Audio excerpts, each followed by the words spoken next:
Congolaises, Congolais, mes très chers compatriotes, je m'adresse solennellement à vous en ce jour dans un contexte exceptionnel en rapport avec la situation sécuritaire que connaît notre pays dans sa partie orientale.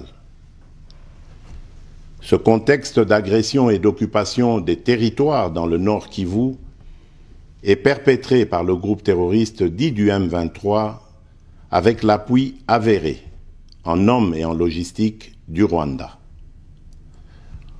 Au moment où je fais cette adresse, nos agresseurs occupent certaines localités dans le territoire de Rutshuru, occasionnant ainsi un drame humanitaire avec plus de 200 000 compatriotes forcés de fuir les affres terroristes dans les zones de combat. Ils se retrouvent en dehors de chez eux, sans logis, sans nourriture et sans soins. Des instructions précises ont été données au gouvernement pour leur rassemblement et leur prise en charge. Au-delà de ces efforts, j'en appelle à un élan général de solidarité pour alléger leur fardeau. Certes, cette situation n'est pas nouvelle. En effet, depuis plusieurs décennies, des groupes armés nationaux et étrangers écument l'est de notre pays en y commettant des atrocités innombrables sur fond d'exploitation illégale de nos ressources naturelles. C'est ainsi qu'à l'occasion de mon avènement, j'avais été amené à prendre l'engagement devant la nation de rétablir au cours de mon mandat la paix et la sécurité là où elles sont compromises et de les consolider là où elles existent.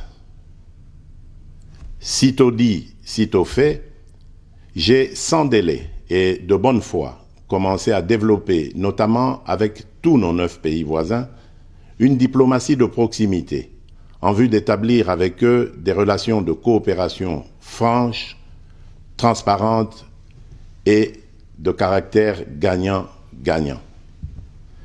Avec l'Ouganda, par exemple, nous sommes allés jusqu'à décider de mutualiser nos forces armées afin de combattre ensemble la nébuleuse des ADF, une milice d'origine ougandaise qui cependant n'opère que dans le Nord Kivu. Et aussi, nous avons lancé 2 projets de construction de routes transnationales. Avec le Rwanda, un mémorandum d'entente a été signé dans le commerce de l'or avec une entreprise nationale. Une ligne aérienne a été ouverte à la compagnie nationale rwandaise dans notre pays et un accord de non-double taxation a été signé. Malgré cela, ce pays va nous surprendre en réactivant les terroristes du M23. Alors qu'il avait été défait par les armes en 2013, le M23 va refaire surface en prenant notre armée à court, notamment à Bunagana, cité qu'il occupe depuis le 13 juin 2022.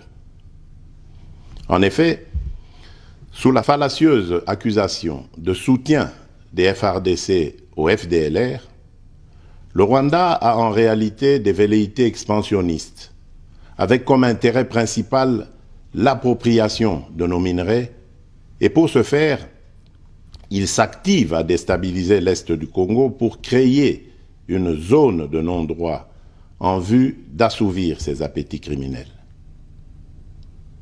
Pour faire face à cette situation, 2 options s'offraient à nous, la diplomatie ou la guerre. J'ai résolu de privilégier la première option, quitte à en venir à la seconde, faute de résultats. L'option diplomatique a donc été mise en œuvre. C'est ici l'occasion pour nous de rappeler que notre attachement à la recherche de la paix par des voies pacifiques n'est aucunement un signe de faiblesse, moins encore un aveu d'une incapacité de notre pays à s'inscrire dans une logique de guerre totale contre tous ceux qui continuent à abuser de notre patience, mais plutôt une expression de notre culture de paix et de notre identité légendaire de peuple hospitalier. C'est ainsi que dès le 20 juin 2022, j'ai pris part aux travaux du 3e conclave des chefs d'État membres de la Communauté d'Afrique de l'Est à Nairobi, au Kenya, qui avait comme agenda l'examen de la situation sécuritaire dans l'Est de notre pays. À l'issue de ce forum, les dirigeants des pays membres de la Communauté d'Afrique de l'Est sont tombés d'accord sur le déploiement d'une force régionale pour imposer la paix dans l'Est de la République démocratique du Congo. Le sommet a appelé à une cessation immédiate de toutes les hostilités à l'Est de notre pays et a demandé à tous les groupes armés, tant étrangers que locaux, à déposer les armes immédiatement et sans condition et à s'engager dans le processus politique. Le 6 juillet 2022, j'ai accepté de rencontrer à nouveau le président du Rwanda, cette fois à Luanda, sous l'égide du président João Lourenço, sous couvert de la Conférence internationale des régions des Grands Lacs africains, la CIRGL. Il en est sorti une feuille de route qui stipule entre autres objectifs normaliser les relations politiques et diplomatiques entre la République démocratique du Congo et le Rwanda. Et pour y parvenir, la première action retenue, arrêt des hostilités et retrait du M23 des positions occupées conformément au communiqué final de Nairobi. Une fois de plus, aucune avancée sur le terrain de la paix attendue par notre population n'a été observée. La dernière activité diplomatique en date a été la rencontre avec le président Paul Kagame autour du président français Emmanuel Macron et à l'initiative de ce dernier, en marge de l'Assemblée générale des Nations unies à New York.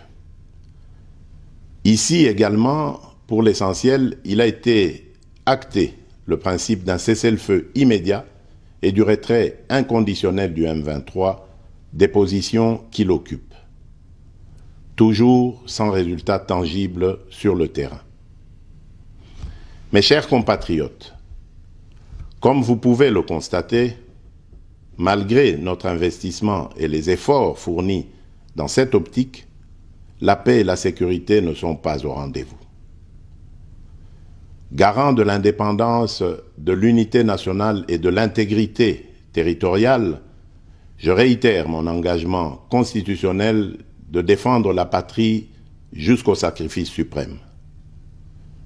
Mes très chers compatriotes, ne doutons jamais qu'ensemble réfléchis et engagés, nous puissions changer le monde. À vous, nos vaillants soldats, vous qui avez pris l'engagement de servir sous le drapeau, je vous invite ici au sens élevé du patriotisme en ce temps particulièrement exceptionnel de notre histoire, de défendre notre pays, de protéger l'intégrité de son territoire et d'assurer la sécurité des Congolaises et des Congolais contre toute agression ou attaque d'où qu'elle vienne. À vous, mes très chers compatriotes, la guerre qui nous est imposée par nos voisins exige de chacun de nous des sacrifices. C'est le moment de taire nos divergences politiques pour défendre tous rassemblés notre mère patrie. Notre histoire et notre marche commune ont sans cesse démontré que loin de s'effondrer, notre nation et son peuple ont toujours relevé ce genre de défis et nous en sommes toujours sortis victorieux.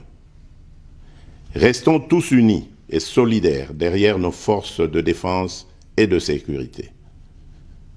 La situation actuelle, loin de nous affecter, n'est qu'une épreuve de plus que nous allons surmonter pour raffermir davantage notre unité. Au-delà de tout clivage politique, idéologique, religieux et tribal, la défense de la mère patrie est le seul objectif qui doit nous unir en ce moment. Le pays nous appelle. La nation a besoin de l'engagement de toutes ses filles et de tous ses fils. Je vous appelle à ne pas céder aux propos xénophobes et autres discours de haine ou de stigmatisation des communautés rwandophones, dont l'asservisseur se sert pour faire du chantage et de la manipulation. Tout acte allant dans ce sens sera sévèrement puni. En réponse à la forte demande de la jeunesse, j'invite celle-ci à s'organiser en groupe de vigilance en vue d'appuyer et d'accompagner et de soutenir nos forces armées, nos forces de défense dans l'accomplissement de leur noble mission. C'est ici l'occasion de mettre en garde tous les traîtres civils ou militaires et autres brebis galeuses qui servent les intérêts de l'ennemi. Ils seront exposés à la rigueur de la loi en ayant le juste châtiment que mérite ce genre de comportement. En outre, tout en renouvelant mon appel lancé à nos jeunes qui en ont la vocation de s'enrôler massivement dans nos forces armées. Je réitère l'instruction faite au chef d'état-major général d'accélérer à cet effet la mise en place de centres de recrutement à travers les 26 provinces que compte notre pays. Chers compatriotes, nous devons ensemble avoir conscience que nul autre que nous-mêmes ne viendra sauver notre nation et que cela exige de chacun de nous une mobilisation tous azimuts. Que Dieu bénisse la République démocratique du Congo. Je vous remercie.